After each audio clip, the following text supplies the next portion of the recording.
السلام عليكم إلى حضرته صلى الله عليه وسلم وكافة الأنبياء والمرسلين والشهداء والصالحين ولكافة المسلمين أجمعين لله لهم الفاتحة. أعوذ بالله من الشيطان الرجيم. بسم الله الرحمن الرحيم. الحمد لله رب العالمين الرحمن الرحيم مالك يوم الدين إياك نعبد وإياك نستعين اهدنا الصراط المستقيم صراط الذين أنعمت عليهم غير المغضوب عليهم ولا الضالين آمين. الحمد لله والصلاة والسلام على رسول الله وعلى آله وأصحابه ومن والاه. أشهد أن لا إله إلا الله وحده لا شريك له وأشهد أن سيدنا محمدا عبده ورسوله. اللهم صل على سيدنا محمد وعلى آل سيدنا محمد. رب اشرح لي صدري ويسر لي أمري واحلل عقدة من لساني يفقه قولي. أعوذ بالله من الشيطان الرجيم. ألم نشرح لك صدرك ووضعنا عنك وزرك الذي أنقض ظهرك ورفعنا لك ذكرك فإن مع العسر يسرا إن مع العسر يسرا فإذا فرغت فانصب وإلى ربك فارغب. Sadaqallahul Azim. Yang dihormati Tuan Imam, pegawai-pegawai dan ahli tangkuasa masjid, yang saya muliakan tuan-tuan muslimin, puan-puan muslimat, ayah-ayah, ibu-ibu, abang-abang, adik-adik, kakak-kakak, mudah-mudahan kita semua dirahmati, dikasihi oleh Allah Subhanahu wa taala. Alhamdulillah, syukur kepada Allah. Allah pertemukan kita pada malam ini.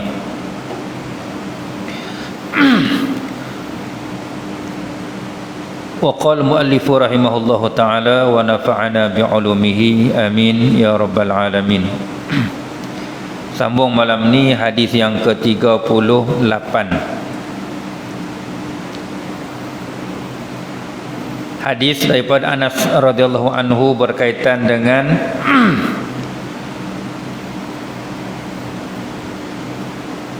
sebutan Nabi sallallahu alaihi wasallam di antara tanda-tanda kiamat ialah bermegah-megah dengan bangunan masjid. An Anas radhiyallahu anhu anna an-nabiy sallallahu alaihi wasallam qala la taqumu as-sa'atu hatta yatabaha an-nasu fil masajid. Akhrajahu Abu Daud. Maksudnya daripada Anas bin Malik radhiyallahu anhu bahawasanya Rasulullah sallallahu alaihi wasallam bersabda, tidak akan berlaku, tidak terjadi hari kiamat sehinggalah umat aku bermegah-megah dengan binaan masjid.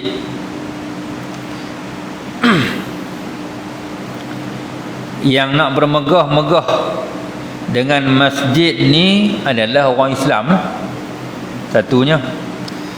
Bila sebut megah, saya pun nak cari satu perkataan yang boleh nak disama ertikan. Pak tengok dalam bahasa Arab ni, yatabaha dengan yatafakharu samalah makna dia, cuma dia ada perbezaan. Tadi duk bincanglah dengan seorang sahabat yang bidang bahasa Arab, dia pun duk tanya ni apa beza, dia kata nak sama. Dia pun tak tahu nak bagi satu contoh. Cumanya kalau kita tengok dari sudut makna kamus, daripada kamus tu, bila sebut bermegah-megah ni, bahasa kita ni mengkagumkan, sebab keindahan Kita megah tu sebab dia elok, dia hebat, megah. Apa ni, dia hebat, besar, kemudian dihiasi. Boleh nampak benda tu, kita rasa kagum dengan yang dihiasi. Apa yang kita buat tu, contohlah tengok masjid besar, tengok kapet, oi tu dia kapet, kan? Tengok apa lagi? Tengok alatan-alatan yang disediakan dalam masjid tu. Kemudian di kalangan umat Islam ni, dia rasa kagum dengan apa yang ada di masjid tu. Kalau cerita dekat orang cerita masjid kami ni, dia kata seminggu ni tak banyak, 3,000. Sikit dia kata. Kami seminggu 8,000. Tu dia kata kami kalau tak dapat banyak tu, dia kata nak maintain kan, no? Masjid kami ni kira nak upah orang tu Tok Siak dia bukan boleh nak khabat dia tinggi. Abang cerita aku orang kira dia hebat, tapi dia haram tak pergi masjid pun. Tu contoh lah, kan? Baik, kita tengok keterangan. Di antara tanda dekatnya hari kiamat ialah apabila umat Islam bangga dan bermegah-megah dengan bangunan masjid. Cerita tadi ni, tengok masjid ni kan, tak puas tengok dengan kedudukan hak asal. Mereka bangga dengan keistimewaan yang ada pada pembangunannya. Perhatian mereka hanya kepada keindahan masjid sahaja, tidak ada pengisian masjid dan ibadat dan solat berjamaah di dalamnya. Banyak masjid-masjid yang indah dan besar, tetapi yang datang untuk solat di dalamnya hanya segelintir manusia sahaja. Manusia ni yang sembahyang ni orang Islam lah, kan? Itu yang disebutkan dalam keadaan bermegah-megah. Ada masjid yang sampai tak boleh nak buat Jumaat. Ada masjid tak boleh buat Jumaat. Masjid besar, elok masjid. Ni bukanlah kata kat siapa, kan? Mengalami. Saya alami sendiri bila singgah nak sembahyang. Ada seorang tunggu di pintu masjid. Tunggu di masjid, tunggu kira bagi cukup 40 orang. Dia kira seorang. Lepas tu saya tengok, ni apa duk tunggu kan? Masuk waktu tak azan lagi. Saya tunggu tengok. Lepas saya tanya, tunggu apa? Dia kata nak tunggu anak jemaah bagi cukup 40. Allah Akbar. Macam ni ke? Macam ni lah keadaan kami, kena tunggu dulu. Tidak, tak jadi Jumaat. Masuk waktu pukul 1.30, 1.45, baru sampai setengah. Itu dia. Saya tambah abang dari mana? Ini saya alami. Sebab nak kira kami tak boleh. Kami ada 4 orang, 5 orang, tak boleh kira. Sebab kita musafir. Tak ada. Sampai tu jadinya masjid, kan? Baik, kita tengok ulasan. Hadis ini menunjukkan bahawa manusia Muslim akan bermegah-megah dengan pembinaan masjid, iaitu masing-masing berbangga dengan masjidnya dengan mengatakan, masjid aku lebih tinggi, masjid aku lebih cantik, lebih indah, masjid aku lebih luas, masjid aku lebih baik. Dengan keadaan apa? Nak menunjuk-nunjuk, nak riak, kemudian nak sum'ah. Apa dia sum'ah ni? Biar orang cerita dekat orang lain tu, kita sampai kat telinga kita apa yang kita milik itu. Allah bahasa, orang cerita, dia berkata kalau nak pergi masjid tu, dia kata Allah seronoklah sembahyang, betul tak? Dia perbuat lah, tak ada tempat lain. Contoh gitulah. Serta mencari pujian. Itu tujuan yang dikatakan oleh Nabi SAW, yang yatabaha, yang kata berbangga tu dengan tujuan dia nak cari orang puji, kan? Mencantikkan masjid serta bermegah dengannya telah banyak berlaku pada zaman ini. Lawan pula tu, kan? Lawan masjid siapa yang paling elok. Sebab apa? Ada pertandingan. Betul no? Ada kan? Betul, ada masjid tercantik, terindah kan, yang ada di pangkat Malaysia. Tu ada berlaku dah. Mai pun main belah kita juga, belah Kedah menang. Duk tengok belah lain, belah Kedah juga menang. Itu yang pertama. Yang kedua, Al-Imam Al-Bukhari rahimahullahu ta'ala menyebutkan bahawa yatabahawna biha summa la ya'murunaha illa qalila. Itu pandangan daripada Imam Bukhari bila beliau mengupas berkaitan dengan bermegah-megah dengan yang dikatakan oleh Nabi itu bermegah-megah dengan masjid itu. Apa dia? Di antaranya ialah orang ramai bermegah-megah dalam membangunkan masjid, kemudian mereka tidak memakmurkannya kecuali sedikit. Beberapa orang saja. Sebab itulah kadang-kadang saya minta maaf tuan-tuan, bukan nak kita semua masjid macam tu. Kadang kita buat masjid, barisan soft itu lebih banyak daripada makmum. Itu di mana-mana pun kan. Kadang-kadang tu imam pun duduk melengung, macam mana aku nak buat, mesyuarat dengan jutaan kuasa. Ada masjid tuan-tuan sampai tahap terpaksa, bukan terpaksa, nak bagi hidup juga, apa dia, nak memakmurkan masjid. Makmur masjid ni bukan bawa orang buka tapak gerai buat pasal malam.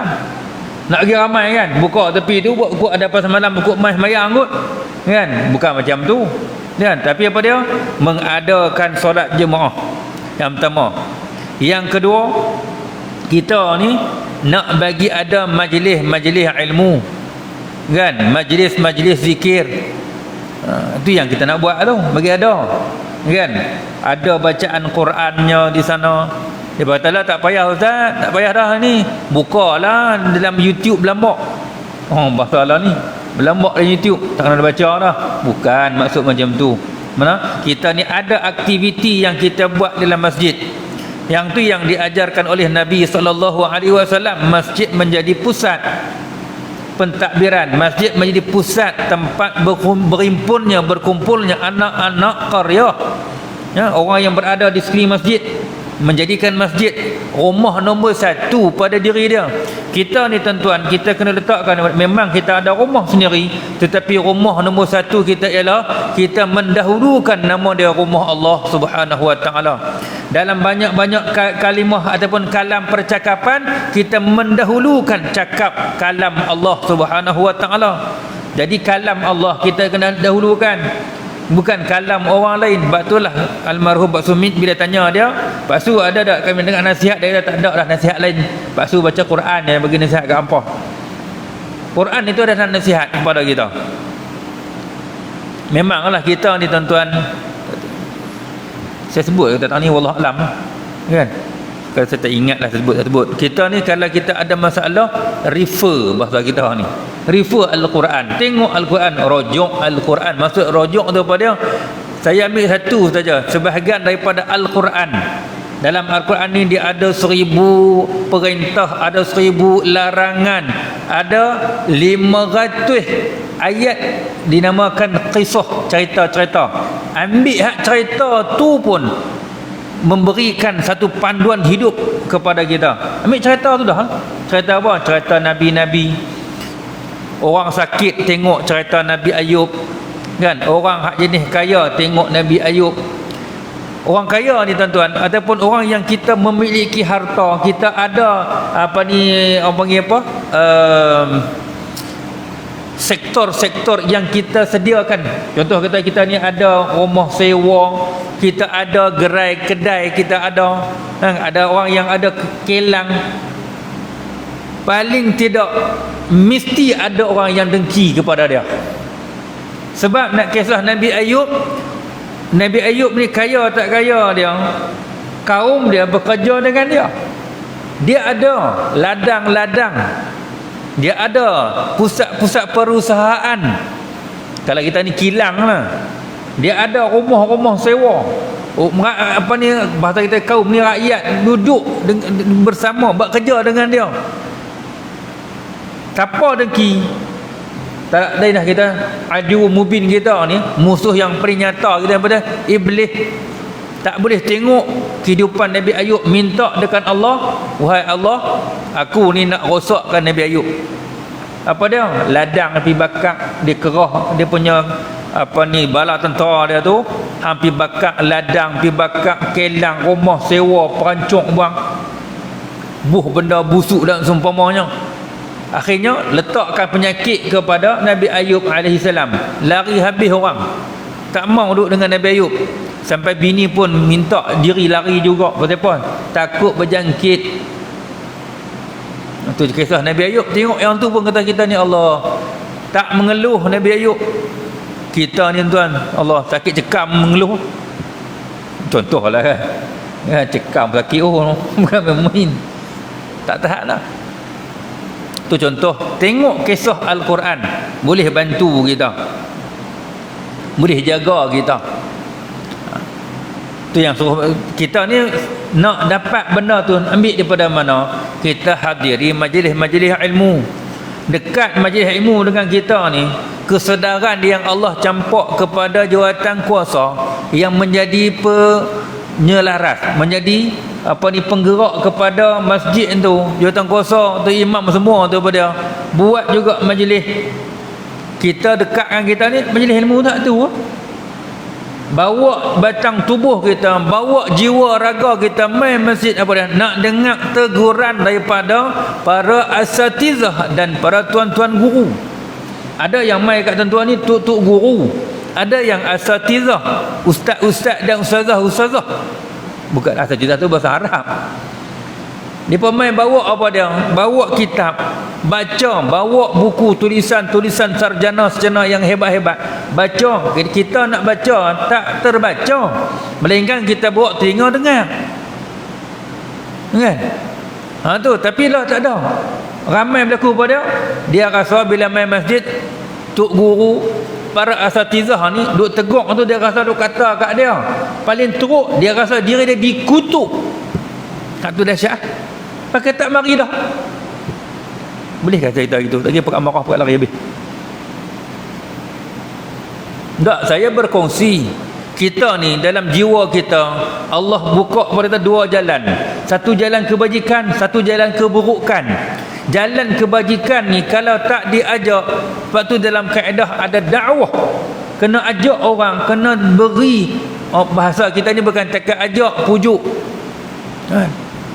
supaya pakat-pakat mai imarah di tempat tuan-tuan masjid ni yang kita duduk ni. Mungkinlah ada cara yang dibuat oleh jawatan kuasa. Ada masjid yang tadi saya cerita, masjid yang tak cukup nak sembahyang Jumaat. Ada masjid pula dia cuba nak atur anak Korea dia supaya tak terlepas. Macam saya pegang ni masjid, daripada setiap usaha sampai naiklah timbalan, depa suruh jadi untuk imam tak mau. Berat jadi imam ni, tekak timbalan boleh selama 21 tahun. Jadi tuan kuasa tak lama lah 21 ni, orang lain sampai mati, tu imam sampai mati, kan? Dia pun kata, dah kami orang kampung ni, dia tak panggil ustaz lah, panggil hang aku, sembang hang aku, panggil nama gitu je lah. Kita nak buat gini, saya kata saya akan atuk tuk-tuk guru main berkuliah ni setiap malam hari Jumaat, sebelum Jumaat saya atuk panggil lah siapa nak mari, cari syekh manusia main umai. Dia pun kata malu dekat tuk guru main mengajak. Kenapa? Macam ni ya jumlah dia sikit. Dia pun kata malu. Saya kata jangan malu dengan tuk guru. Tuk guru telah kata apa? Sebab saya punya pandangan, saya kata saya letakkan banyak tu supaya masyarakat, anak qaryah, anak kampung kita ni, dia ada 7 malam, 7 tu terpenuh. Dia mungkin malam Selasa dia sibuk, malam Isnin ada, malam Ahad ada, dia main malam-malam tu. Hak tu pada saya atuk ya akan main. Mungkin malam ni ada 4 orang, malam esok ada 10, malam esok ada 20. Pasal apa? Ni anak Korea kadang-kadang dia ada keadaan, aku mengaji tauhid tempat lain, aku mengaji fiqh tempat lain, aku mengaji hadis tempat lain. Tak, kita buat hak ni kerja kita. Allah tak tanya siapa main banyak, Allah tanya siapa buat kerja. Siapa ayat tu? Kita tak apa dah. Buat atung. Ni buat rancangan kedua pula apa dah. Setiap 3 bulan kita buat main yang selebriti sikit lah. letaklah selebriti duduk dalam TV tu, nampak ada selebriti. Maksud selebriti ni orang tak kenal. Maksud saya lah selebriti orang tak kenal, orang mai orang luar pula. Mai pada mana ni? Terengganu. Oh, kenapa dengar orang Terengganu cakap Terengganu. Orang mai pada Kelantan, orang mai orang buta. Kan? Teramah orang buta. Saya orang mai tuan-tuan. Sampai ada orang tegur, "Oi, hang orang mai ni betul ke ustaz ni? Ni dia punya rambut. Rambut panjang." Tu dia. Sahabat dekat nak depa tu cari mai hak yang hak rock sikit. Mai ustaz rock suruh, "Mana panjang rambut?" Saya pi pondok dia. Tok guru pondok. Dia rambut panjang. Bila dia mula cakap, "Oh, tok guru panjang." Apa? Rambut tu passion dia.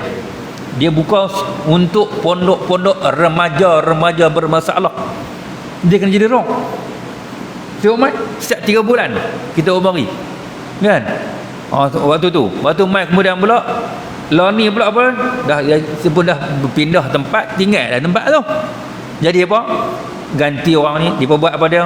Setiap satu rumah yang duduk dalam Korea, setiap waktu ada seorang wakil daripada anak isi rumah tu pergi sembahyang berjemaah. Kempen satu rumah satu anak jemaah, supaya kita nak memakmurkan, mengimarahkan masjid. Kita tak mau kita ni hampir megah dengan masjid tetapi tak ada orang memakmurkan. Sebab itulah kata Imam Bukhari, yang dikatakan bermegah tu ialah la ya'murunaha, tak diimarahkan. Kemudian Ibnu Abbas radhiyallahu anhuma berkata, la tuzakhrifannahuma kama la tuzakhrifunnaha kama zarafatil yahudu wan nasara. Yang dikatakan hak bermegah-megah tu serupa dengan Yahudi dengan orang Yahudi dengan apa? Nasrani ataupun apa? Kristian itu pada mereka ini memperindah,kan menghiaskan tempat-tempat ibadat mereka. Kita orang Yahudi kita panggil apa? Tempat ibadat dia apa? Gereja orang Kristian. Kalau apa ni Yahudi, tak apa rumah ibadat lah, kita tak tahu nama. Macam kita masjid kan, dibuat apa ni hiasan macam tu. Oh, seronok. Padahal hak jenis Yahudi dengan apa ni Nasrani ni, dia pun bukan hari main sembahyang. Hak jenis Nasrani hari Ahad aja. Yahudi tak tahu. Saya tak tahu Yahudi ni hari apa. Adakah maklumat Yahudi dia sembahyang hari apa? Main berhimpun di hari apa? Kan? Orang Yahudi lah, bukan hak yang hak duk bunuh tu. Hak tu apa tu haram tak sembahyang langsung. Hak apa yang hak duk jahat lah ni, hak duk bunuh Palestin tu. Kan? Hak tu pok-pok jahat bukan jenis Yahudi dah. Hak Yahudi ni berapa tak ikut agama. Tapi ada Yahudi hak jenis hak ikut tu Imam Al-Baqi tu. Al-Baqi ke mungkin? Hak tu. Apa tu dia ada hari dia. Tu yang saya duk pesan dekat kawan-kawan ataupun dekat anak-anak Korea. Kadang-kadang saya kata ada yang main masjid ni hari Jumaat saja. Saya kata jangan, sebab kita takut-takut kita meletakkan diri kita tu apa ni hidup beribadat ni hanya pada hari Jumaat saja. Serupa orang Nasrani, orang Kristian, dia hari Ahad tu sahaja dia main tempat dia. Yang India ada tarikh dia. Tapi tengok budak-budak muda penuh kasut tak pakai berjalan pergi kat kuil dia. Tu Hindu. Kan? Takut hari-hari tertentu saja. Kita tak mau macam tu. Kemudian Umar Al-Khattab radhiyallahu anhu pernah melarang menghiasi masjid. Ini satu keadaan. Saudara Umar pernah larang daripada menghiasi ataupun kita nak bubuh. Sampaikan tu contohlah tok guru kami ada pempak menakan saya ni tok guru lah. Tu tulisan tu dia tak membuh langsung. Dia tak bagi. Masjid kami kosong. Buh cat putih ya. Nak bubuh, minta dia nak bubuh apa nama tu, orang panggil apa? Jam tu, dia kata tak belakang. Ataupun tak sebelah, tak tepi. Jadi dia awak nak. Tak depan senang nampak. Tu dia kata, hampa sembahyang bukan nak dengar untuk imam baca dah. Hampa sembahyang dia tengok waktu. Dia marah. Minta nak bubuh hak berjalan lagi dah tak bagi. Dia kata tak ada buhuk tu dah. Buhuk tu hampa duk baca siapa ceramah hari ni, siapa ceramah hari ni. Dia baca tu imam baca haram tak dengar. Oh, betul ke dia? Dia tak pergi. Dia berpegang kepada yang ni. Sayyidina Umar tak bagi. Kerana perkara tersebut boleh mengganggu kekhusyukan solat seseorang. Khusyuk ni apa dia tuan? Khusyuk ni apa dia?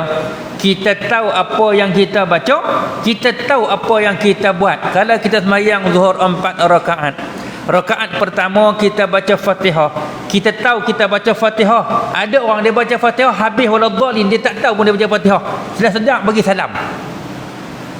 Tanya dia tadi tu imam baca apa ni waktu maghrib tu, imam baca rakaat pertama surah apa?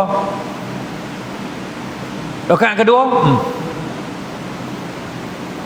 itu bukan khusyuk. Khusyuk ni dia boleh tahu perbuatan, dia sedang dengan perbuatan yang dia buat. Bahasa saya guna ni khusyuk ni, dia sedang apa yang dia buat, apa yang dia baca. Tak faham pun tak apa. Pada saya lah, tak faham pun tak apa. Alhamdulillahi rabbil alamin. Dia tak faham pun tak apa. Ada orang tak tahu, teruk kata tu, ni tak faham. Alhamdulillahi rabbil alamin, faham dia apa dia? Kita puji Allah, tu faham. Ar-Rahmanir Rahim, sifat Allah. Maliki yaumiddin, itu kerja Allah. Iyyaka na'budu wa iyyaka nasta'in, tu kerja makhluk. Ihdinas siratal mustaqim, tu kerja makhluk minta dekat Tuhan. Siratal ladzina an'amta 'alaihim ghairil maghdubi 'alaihim waladdallin. Faham apa dia? Hampa ni kena ikut hak Tuhan buat, hak Tuhan suruh. Jangan ikut perangai manusia jahat. Tu faham kita. Hak tadi reti makna alhamdulillahi rabbil alamin, segala puji bagi Allah Tuhan sekalian alam, tu reti makna. Hak faham tadi ni. Iyyaka na'budu wa iyyaka nasta'in, tak ada benda boleh aku sembah Tuhan yang nama Allah Ta'ala, hak tu saja. Kemudian minta tolong pun dekat Tuhan, dekat Allah Ta'ala, tak ada hak lain dah. Tu faham kita. Tak minta dah, minta apa pun minta daripada Allah. Allah nak bagi dengan cara mana, ikut kepada Allah Subhanahu wa Ta'ala. Contohlah kita ni minta nak dapat rezeki, rezeki kita ni dalam bentuk makanan, minta dekat Allah dapat rezeki, dia bagi dalam bentuk pendapatan, kita beli makanan. Itu kerja Allah Ta'ala punya bagi kat kita, bukan bergantung kat benda tu, tapi itu adalah sebab jalan tariqah Allah Ta'ala beri rezeki dekat kita. Tu faham dia, ikut cara tu. Nak faham mak tu. Kadang orang tak faham mak tu. Kita ni duk makan gaji ni, salah apa no? La ilaha illallah. Pasal apa? Kita tak minta kat Tuhan. Memanglah tu adalah tariqah, jalan Allah bagi kat kita buat. Buat bendang, pi kelang. Tu contoh, tu faham. Kan? Tu yang kita duk peringat supaya benda tu nak, di mana kita nak dapat? Mari mengaji baru dapat. Dia tak mari secara laduni. Ada orang dapat laduni, dia kata aku dapat laduni. Bukan laduni lah tu, tak ada guru, hak tu syaitan bagi hang. Sungguh kan, tu syaitan bagi dia faham, salah faham kan. Banyak kita ni salah faham kan. Contoh apa dia? Ada soal, saya tak ingat satu hadis, tajuk mempergunakan agama, larangan daripada Nabi sallallahu alaihi wasallam. Terus dia berhukum, dia kata siapa yang kerajaan duk bagi dekat Tok Bilal, Sagwati, kau tengok hari itu benda yang tunggang agama ni, menggunakan agama untuk cari makan. La ilaha illallah. Awak dia pekak je kan. Dia apa, bukan hak tu, bukan salah faham. Salah faham kan, faham salah.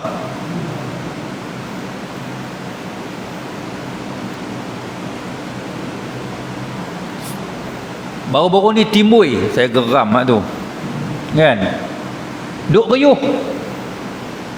Popok tu pergi bukan ikhlas pun, nak tunggu duit sampul. Allah, saya kata apa jenis manusia. Pasal apa? Haram tak payah mengaji pun.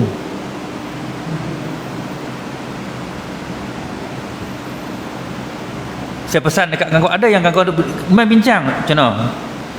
Pasal kita berhenti lah kot. Saya kata itulah kerja iblis dan syaitan.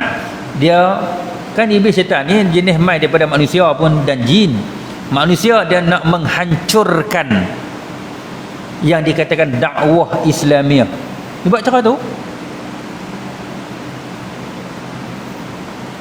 Ada cerita dia bukan tahu pun.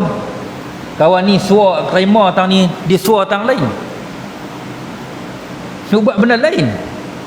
Kita pernah ambil ada saluran yang kita sedia untuk yang kawan-kawan nak bekerja. Ada yang buat sekolah, ada yang buat apa semua nak berasing kat anak-anak yatim.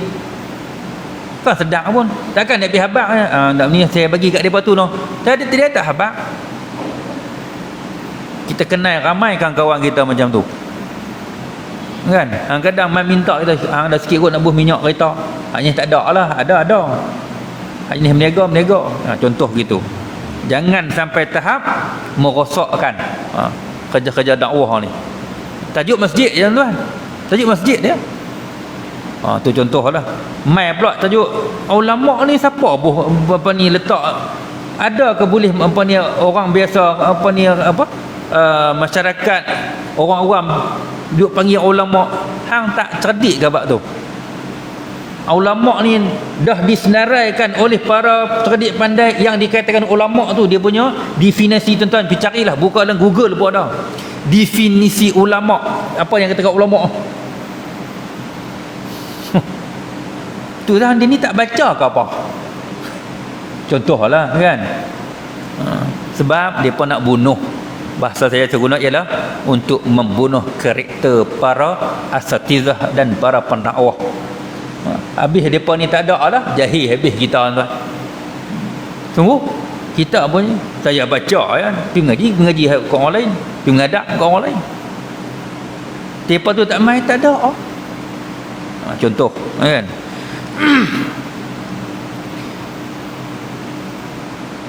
Sebab Umar Al-Khattab melarang di zaman pemerintahannya untuk memperbaharui pembangunan Masjid Nabawi.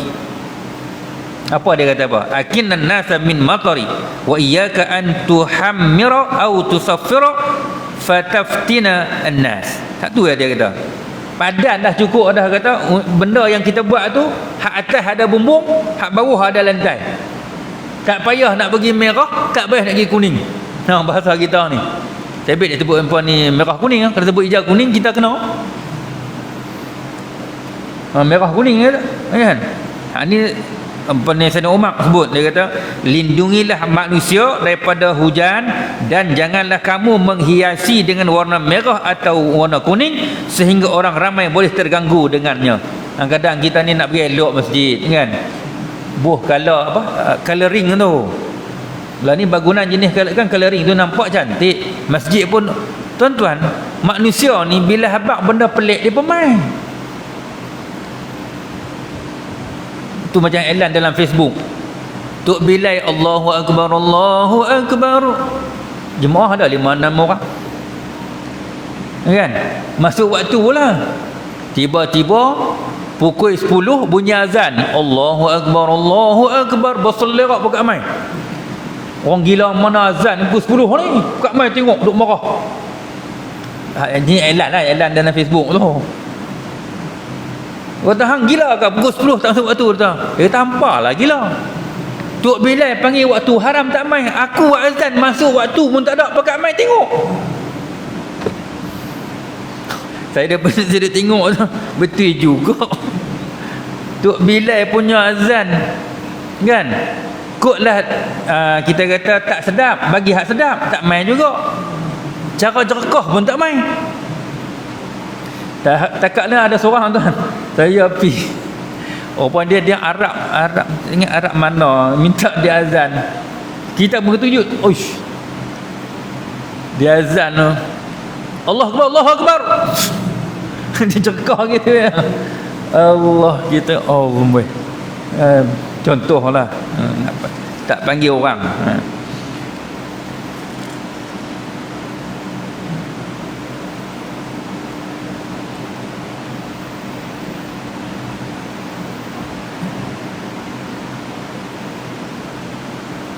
Mudah-mudahan Allah Subhanahu wa taala memberi rahmat kepada Sayyidina Umar radhiyallahu anhu. Doalah kita ni. Amin. Kerana terbukti apa yang ditegah oleh Sayyidina Umar Al-Khattab orang tak buat pun. Dia pesan apa? Takut hilang khusyuk, takut mengganggu ketenteraman ataupun jiwa orang yang sembahyang. Kita buat juga, ramai yang buat kan, kita letakkan perhiasan-perhiasan. Mereka bukan sahaja memberikan warna merah atau kuning, malah mereka menghiasnya seperti mana mereka menghias pakaian. Lah pakai baju kan baju pelik-pelik lah ni, kan? Sebelah warna kuning, sebelah warna hijau, sebelah warna merah. Ada buh keliling, lain-lain color, kan? Apa ni, kalau jenis orang minta maaf lah, jenis orang Johor pula kan, pakai baju Melayu warna hitam, seluar warna kuning, pakai sampin. Saya tengok orang Johor tu, rupanya pasien tu mereka ingatkan pelik. Bahkan para raja dan khalifah bermegah-megah dalam membangunkan masjid dan menghiasinya sehingga mereka tidak melakukan sesuatu yang sangat menakjubkan. Sampai tahap kira kalau ada orang dia apa ni kena buh nama atas nama pemerintah lah, nama-nama masjid tu, sebab depa yang bagi duit kan. Depa nak apa yang hak depa yang kehendak depa tu. Masjid kena ada yang ni, member ada bentuk macam ni, kena ikut kehendak depa kan. Mai sembahyang kadang-kadang setahun 2 kali je, dia maaflah sebut. Depa mai melawat tu, jangan marahlah, tu contoh kita buat kan. Pembesar dia kan lah ni duk melawat setiap masjid tepi. Raja kita ni pergi tengok masjid kan, ditegur awak yang ni, ditegur hanya dalam bentuk pembangunan. Dia tak tanya pun masjid ni apa ni seminggu apa buat kuliah. Kata kuliah ni ada lah apa ni seminggu 5 kali, tambah bagi 7, tak bunyi segala. Ia nampak macam mana, tangga rosak ke, tu dia tanya kan. Pintu tak ada ke, dinding rosak, tu dia tanya. Debu hak tu gelok kan. Hak luar tu bila dia mai rasmi buh nama dia lah. Bukan nak kata tak boleh, itu contoh yang Nabi sebutkan di akhir zaman inilah ia akan berlaku. Masjid-masjid tetap berdiri tegah sehingga saat ini seperti mana seluruh dunia Islam. Masing-masing, bahkan kalau macam saya pi apa Allah selamat, tu masjid lama, masjid apa? Ja'far As-Sadiq di Kahirah.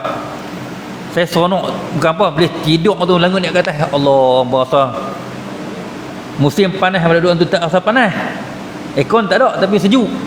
Orang dia kena tinggi bumbung kita ni duduk. Dia fikir duduk langun tu fikir apa? Nak cuci kena ni. Cuci setahun sekali pun boleh jadi dah kot. Tu contoh. Kemudian tidak diragukan lagi bahawa memperindah, menghias dan bermegah-megah dalam pembangunan masjid merupakan ciri sikap boros, yang ini pada pandangan sebahagian daripada ulama-ulama.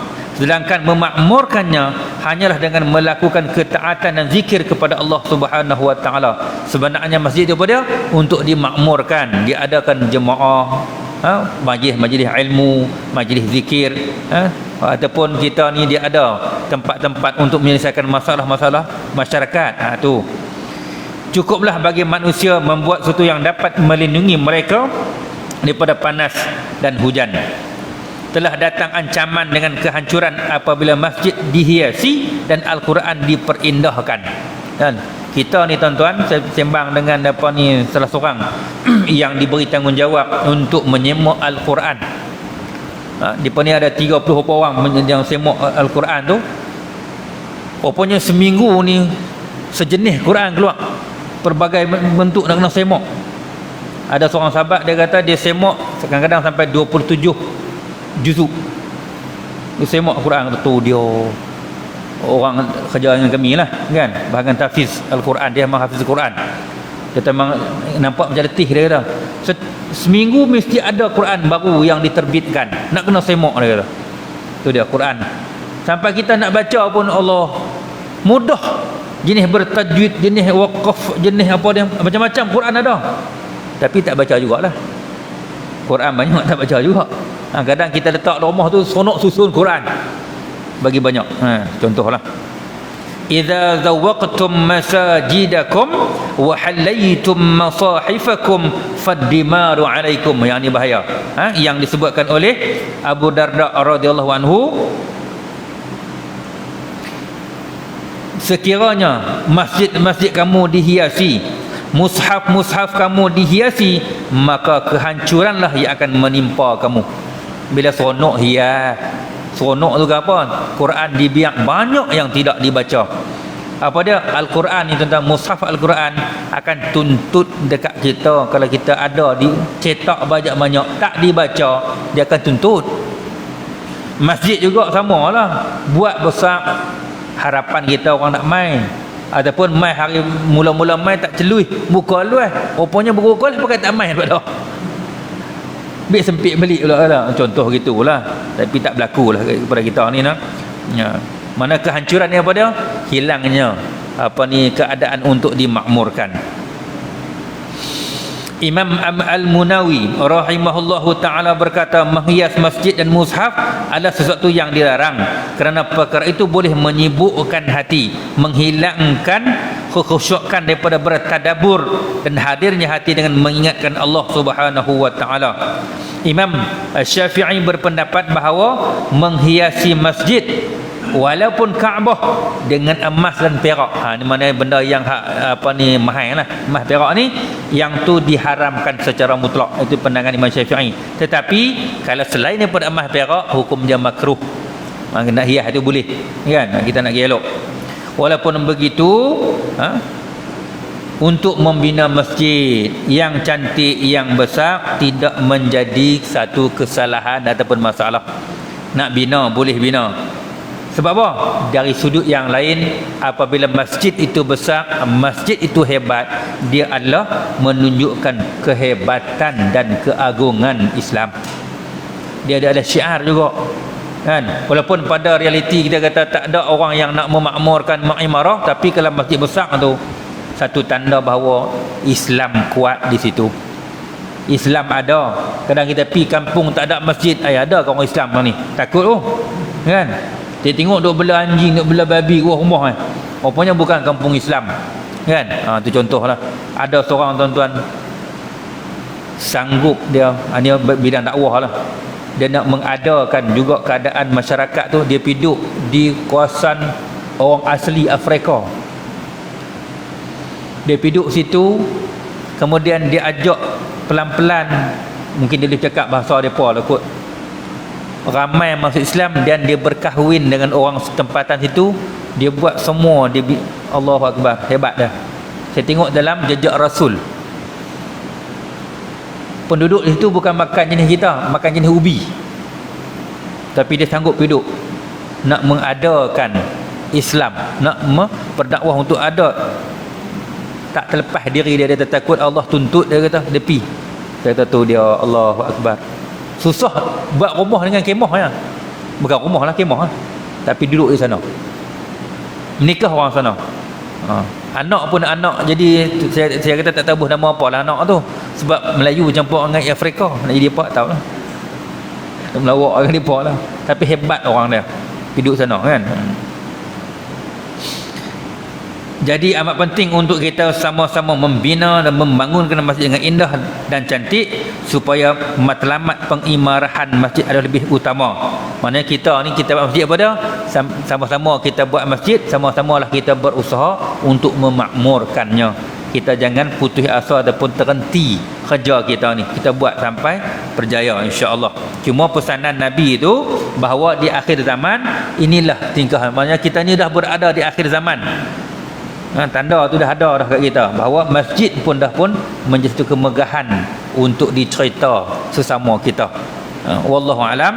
Mudah-mudahan ada manfaat perkongsian pada malam ini yang baik daripada Allah Subhanahu wa taala. Salah silap daripada diri saya. Aqulu qawli hadza wa astaghfirullahal azim li wa lakum. Bismillahirrahmanirrahim. Alhamdulillah rabbil alamin, wassalatu wassalamu ala asyrafil mursalin wa ala alihi wa sahbihi ajma'in. Allahumma anfa'na bima 'allamtana wa 'allimna ma yanfa'una. Allahumma zidna 'ilma. Allahumma faqihna fid din wa 'allimna at-ta'wil wa hadina ila siratikal mustaqim waj'alna min 'ibadikas salihin. Wa sallallahu ala sayyidina Muhammad walhamdulillahi rabbil alamin. Subhanakallahumma wa bihamdika asyhadu an la ilaha illa anta astaghfiruka wa atubu ilaik. Bismillahirrahmanirrahim. wal 'asri innal insana lafi khusr illa alladhina amanu wa 'amilus solihat wa tawasaw bil haqqi wa tawasaw bis sabr. Sadaqallahul 'azim.